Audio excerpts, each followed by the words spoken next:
Presentation from behind the scenes here. If you find you have any questions while you are watching, there is a Q&A box on the screen. Please use that. It is completely anonymous, and I'll make sure one of our Boeing focused financial advisors can reach out to you after the presentation to answer your questions. Today we're going to be hearing from Patrick Ray, one of our senior financial advisors, and he's going to be giving you some great strategies you can use if you are in the unfortunate position that you lose your job after the age of 50 and have to find a new career path or even just a new employer. He'll give you some really great strategies for that. Before he comes on, just a couple quick housekeeping items. First and foremost, I'd like to remind you that we are not Boeing here. We are not affiliated nor endorsed whatsoever by Boeing. We are a completely independent group of financial advisors. Second, there'll be some links popping up above our heads there. Those are going to guide you to various resources, one of which is a link to our calendar where you can book an appointment with one of our Boeing-focused advisors to speak to them about your retirement, either get started or updated, ask any questions, or cover any concerns you may have. So please take advantage of those links. It is a complimentary 15-minute block of time, and we'd be thrilled if you took that opportunity and helped and gave us the time. And lastly, please consider following us on YouTube and on LinkedIn. We post tons of Boeing-related retirement-focused content each week, and we really think you'd get some value out of it if you considered giving us a follow. And if you do, thank you so much in advance. And with all of that out of the way now, we're going to jump right into it with Patrick Ray. Hello, and welcome to today's presentation. My name is Patrick Ray. I'm one of the retirement advisors here with the Retirement Group, and today we're going to discuss laying the foundation for post-layoff recovery. And specifically, we're going to talk about some strategies for financial stability and some things that we have seen in the past that create some success in the job search market. We're going to talk a little bit about overcoming some challenges that we see on a fairly regular basis, and then talk about embracing new opportunities. And then we're going to give you a little bit about what we know our experience has been in helping folks transition through something similar to this. So laying the foundation for post-layoff recovery has a couple of key steps and phases in our eyes. Understanding the layoffs at age 50, which is a big priority. Key steps to taking priorities prior to layoffs, which are helpful in all aspects, and then searching for some new income sources. And so specifically, the layoffs at age 50. These are often due to organizational changes and not necessarily due to personal performance.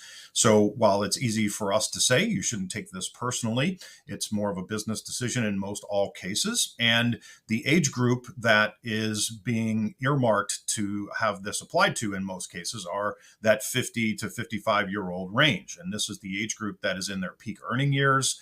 And it makes layoffs especially impactful not only for the company and hopes to continue to save resources and monies to help their bottom line, but it's incredibly impactful for individuals who, of course, weren't expecting or anticipating that this otherwise was going to happen to them. So some key steps to consider taking prior to the layoff would be to check your benefits and certainly understand what, if any, severance packages are being offered to you, and then get into the weeds if you can with respect to your health insurance. And namely, what I'm speaking of is if you're taking certain medications or you're seeing a specific doctor that's correlated to your healthcare, that you might want to confirm that that's still going to be a possibility or that you'll still have access to once you actually are laid off. You certainly should explore your unemployment benefits for the given state and or city that you live and or work in. And then consider for penalty-free income monies that you can use under what they call post-55 separation payments by taking withdrawals from your 401k. And there's a whole presentation that we have to talk about this. And I would recommend that if you haven't already done so, you should check this out if this applies to you, because not only is post-55 separation an option, but something called the Rule of 72T is also an option, both of which are IRS approved and allow you to take penalty-free income without paying the 10% excise tax to the IRS. And that happens prior to being 59 and a half. Then, of course, revisiting your current and future tax plans, given your situation in the event that you may be married and possibly what it looks like from an income need perspective and where you're going to create those finances and resources from. And then consider a trial retirement scenario and how each of these scenarios play out. Like what would happen if you did retire at 54 years old and just rode off into the sunset and used your retirement assets that you've saved and worked an entire lifetime to accumulate. Maybe we want to look at a scenario that shows you working a part-time job for the next 4 years and then retiring and riding off into the sunset. And all of these are done through different versions of our cash flow projection, which we'll talk a little bit about later. Searching for new income sources, you could consider starting a business. Oftentimes, you could consider accepting part-time work. And I think one of the biggest mistakes that we see often is the concern for you to need to recreate the exact pay that you were earning prior to getting laid off. So if you were earning $125,000 a year, as an example, at your company, the concern of needing to step into a role somewhere at a new employer and earning that same $125,000 per year. Now, clearly, in an ideal circumstance, otherwise not known as the ideal circumstance of getting laid off, but having a job found that would replace your income, that would be great. Except many times we find that it's tough to do. And so running a plan to help you understand how that gap is completed or filled with a part-time scenario where you're getting part-time income in addition to creating some income from your other retirement sources may be something for you to absolutely consider. And then, of course, seeking similar positions to leverage your experience. Oftentimes we hear that in some cases people are over educated or they're over complimented to how much service that they've had in this particular arena. And in many cases, it's because you're looking for lesser employment to try to find something to bridge the gap. So expectations are everything. And we consider that if you're in a position like this, that you want to be open to adapting to the scenarios that you might be presented with. And certainly we'll talk a little bit about that here in just a moment. So strategies for financial stability and job search success, having effective financial planning after a job loss, if it wasn't already important prior to becoming unemployed, certainly this is the height or the pinnacle of where this would become incredibly valuable to you. And then handling stock-based compensation is certainly a key. Some of these have implications from a tax perspective. Others have deadlines from an expiration perspective. And so we want to have all things considered as to what the stock-based compensation means to you and if you need to act on any of these things and what the tax ramifications are for those. And then talk about some tips with respect to landing a job after you're 50. So from a financial planning perspective, evaluating the financial impact of your job loss is crucial. And if you hadn't already run a financial plan, we know statistically that most people over the age of 50 do not have a written financial plan. And so we would encourage you, if you hadn't already done so, to do that. And then making sure that you kind of bring in your financial goals and access the need to know what it is that you actually need to live off of from an income perspective. Making strategic decisions regarding all of your retirement accounts, especially if you have ancillary retirement accounts that aren't combined with your current other assets. This would be a crucial time to consider the benefits of compounding interest and how that works to your favor.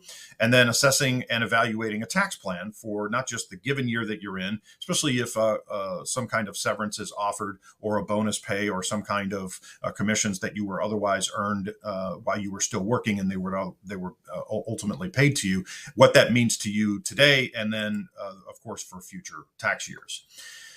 Handling stock-based compensation is a big deal for some of our folks who have to optimize their benefits from the RSUs that they get and their stock options and their grants.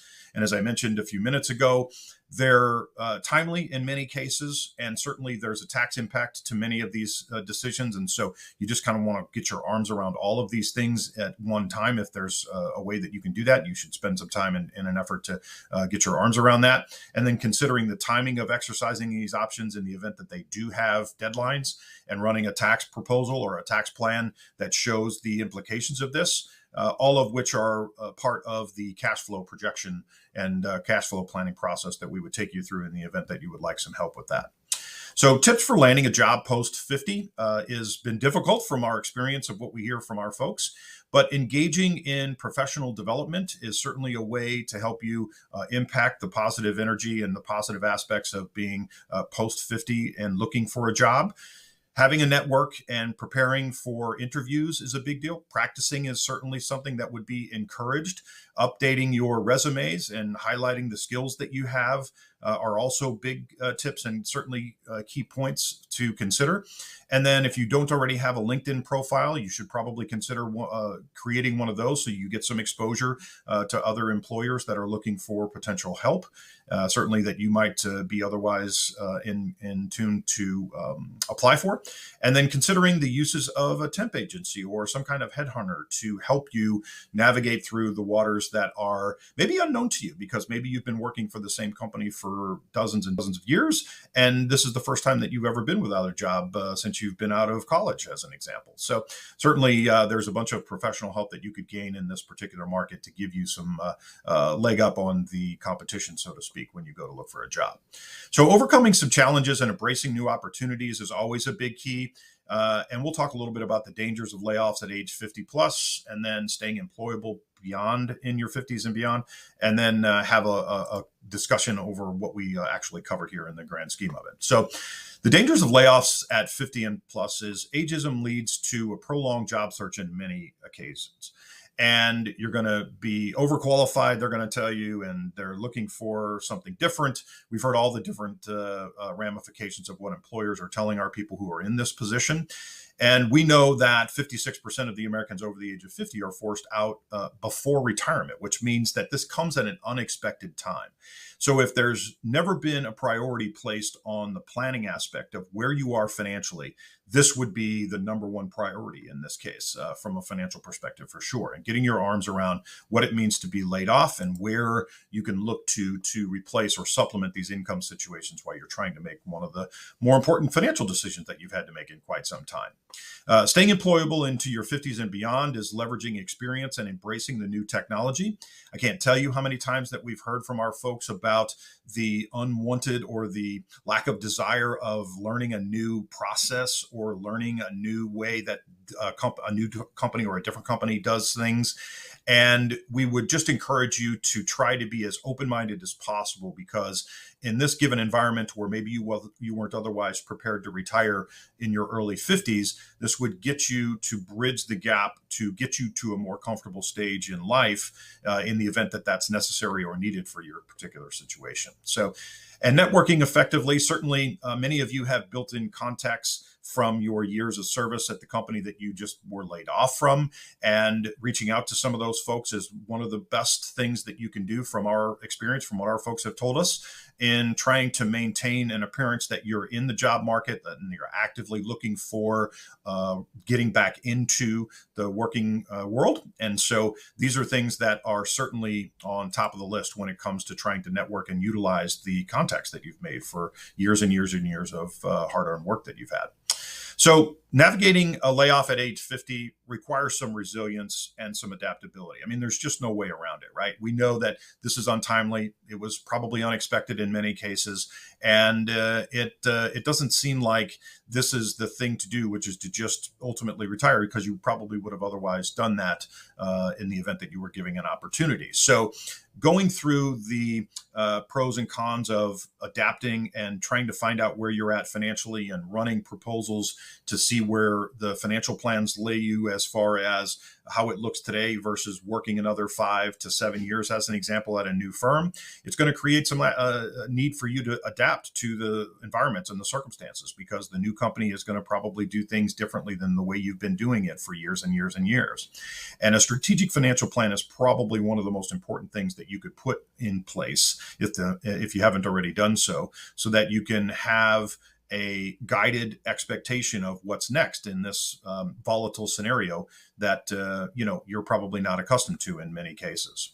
So the key for us is planning, and I've mentioned that a number of times during the presentation. And in reality, we know 74% of the people over the age of 50 do not have a written financial plan for retirement.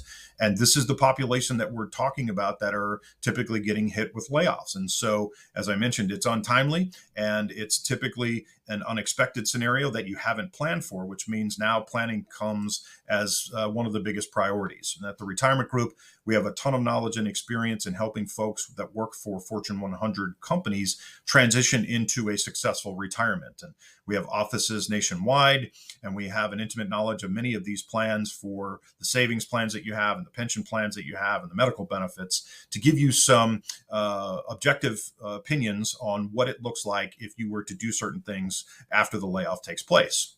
I mentioned we offer a complimentary financial analysis, which is a cash flow projection that we would be glad to take you through if you want to spend some time with us and you're looking for some help.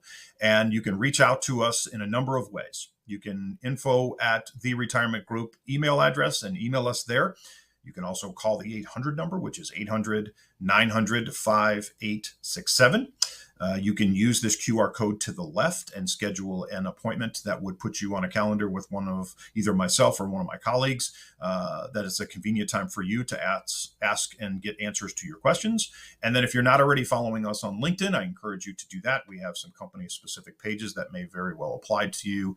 That would be great information in the event that you haven't already got it. So with that, I appreciate your attention today. Hopefully you found some value in spending some time with us. And as a follow-up and a final discussion point is planning is the key here, folks. And as untimely, as unfortunate as it is, if you're getting laid off and you didn't otherwise plan or expect it, that you can actually be proactive in putting yourself in the best place possible. And we're glad to help you in that scenario if you're open to getting some help. So feel free to reach out to us.